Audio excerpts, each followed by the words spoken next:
तो शाम स्नान के लिए जैसे ही डुबकी लगा रहे हैं तो यमुना जी के जल में देखा श्री कृष्ण चतुर्भुज रूप में दिखाई दे रहे हैं।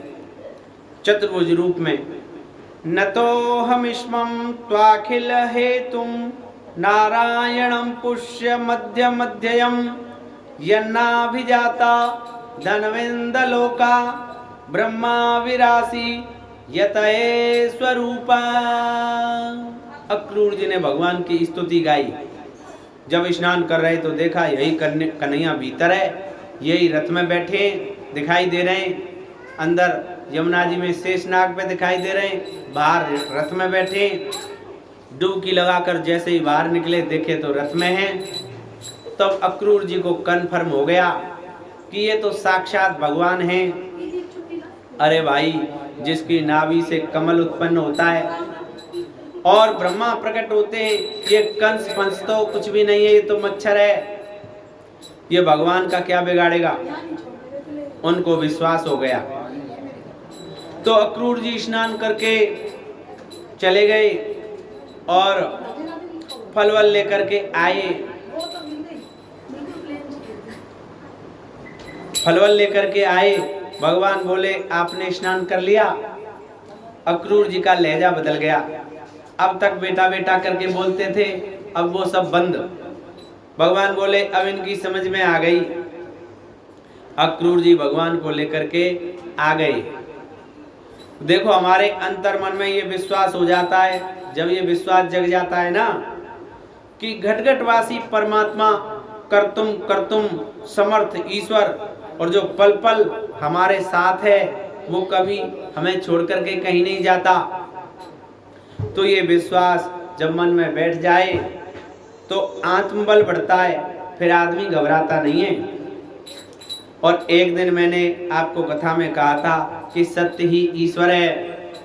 सत्य है ना, वो परेशान तो हो सकता है पर भैया परास्त नहीं हो सकता कभी भी। आप कितना भी बनावटीपन कर लो, आप कितना ही दिखावा कर लो, पर सच्चे आदमी के चेहरे पर जो आभा होती है ना, वो झूठ बोलने वाले के वाणी को कितना भी बना करके बोल ले, उसकी वाणी में ओज नहीं आ सकता। बोलिए जय श्री कृष्ण। सत्य भगवान है, झूठ का कितना ही बादल आ जाए पर सत्य के सूर्य को कोई छुपा सकता है क्या भैया। कितना भी घना कोहरा झूठ का आ जाए लेकिन सत्य का सूर्य तो चमकता ही रहता है, क्योंकि सत्य परमात्मा है। इसलिए जीवन में सत्य निष्ठा को अपनाइए, सत्यनिष्ठ बनिए, सत्य बोलो, जितना बोलो प्रयास करो सत्य बोला जाए। तो भागवत में एक बात और लिखी है कि ज्यादा बोलने वाला कभी सत्यनिष्ठ नहीं हो सकता, पूर्ण सत्यवादी नहीं हो सकता। इसलिए जितनी देर बोला जाए, प्रवचन किया जाए, उससे ज्यादा हमें ज्यादा देर मौन भी रहना चाहिए, क्योंकि ज्यादा बोलने से वाणी का तत्व ढीला पड़ जाता है। तो हमने बहुत संतों को देखा है 4-5 घंटे प्रवचन करेंगे और भैया प्रवचन करके 4-5 घंटे मौन भी रहते हैं ताकि दोबारा से रिचार्ज हो जाएं। वाणी का रिचार्ज होना जरूरी है। कम बोलो, हितकर बोलो, सत्य बोलो, ये परमात्मा को बहुत प्रिय लगता है। सत्य को अपने जीवन का आभूषण जिसने बनाया उसका कभी भी पराभव नहीं हो सकता, हार नहीं हो सकती। अब अक्रूर जी को सत्य का दर्शन हो गया।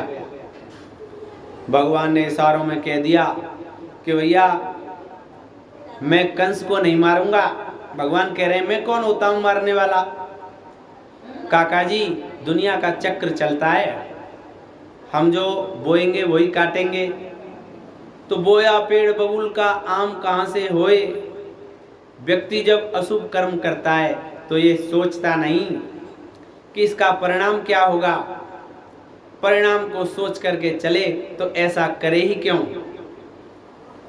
तो जो परिणाम को सोच करके चलते हैं काका जी वह विवेकशील होते हैं, उन्हीं को विवेकी कहा जाता है।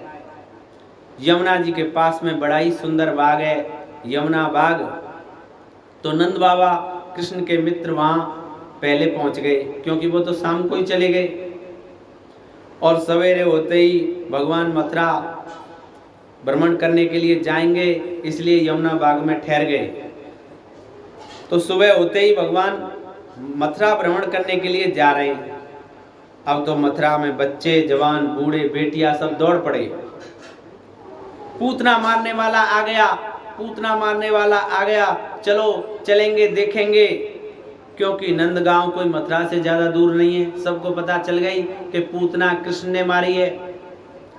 तो भैया यहाँ भगवान जो लीलाएं कर रहे हैं ना, मथुरा में ब्रज में करते हैं, नंदगांव में सबको पता है, मथुरा में भी। अब भगवान मथुरा के मुख्य बाजार से जा रहे हैं होकर के, तो नंद बाबा ने कह दिया यहाँ किसी को गाली मत देना, ये शहर है, तुम गांव में रहते हो भैया, गाली वाली बोल देते हो, यहाँ शहर में मत बोलना। तो मथुरा शहर है, नहीं तो हमारे ब्रज में बोलंत हेला बचनंत गारी, हमारे ब्रज में बात बात में गारी दे देते हैं ना, विवाह शादियों में कई बार गारी के गीत गाते हैं।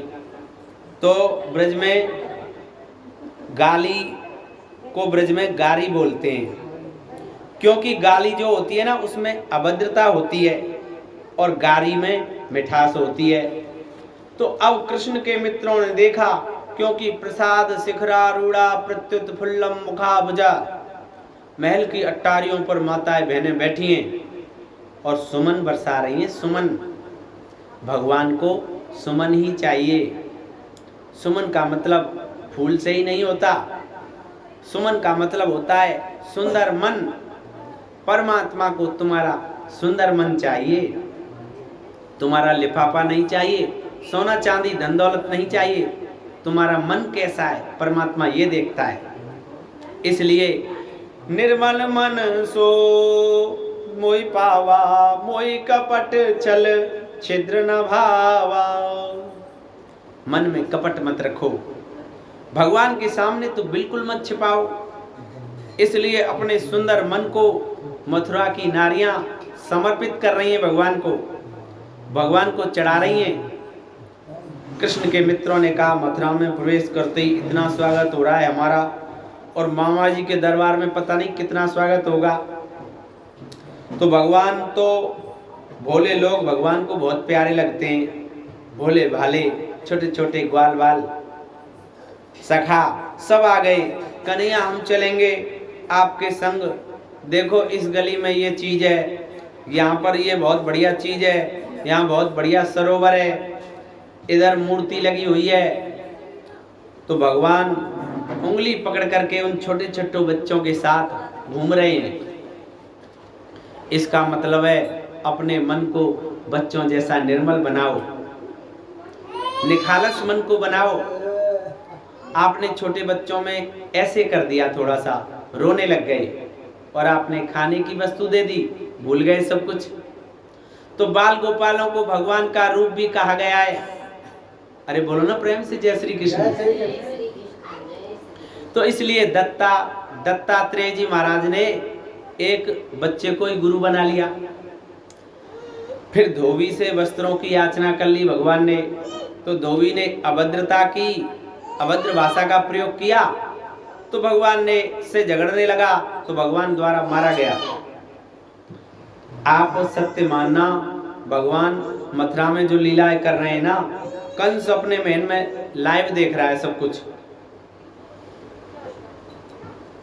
तो भैया उन दिनों विज्ञान तो इतना हाई फाई था कि 5,500 वर्ष पहले भारत में अद्भुत विज्ञान था। जो 100 टीवी कैमरे में, जो सीसीटीवी कैमरे लगे हैं ना, उनमें कोई तार नहीं थे, पहले डोरी नहीं थी, वो केवल मंत्र से चलते थे। मंत्र पढ़ के चुटकी बजाई, ऐसे कैमरा शुरू।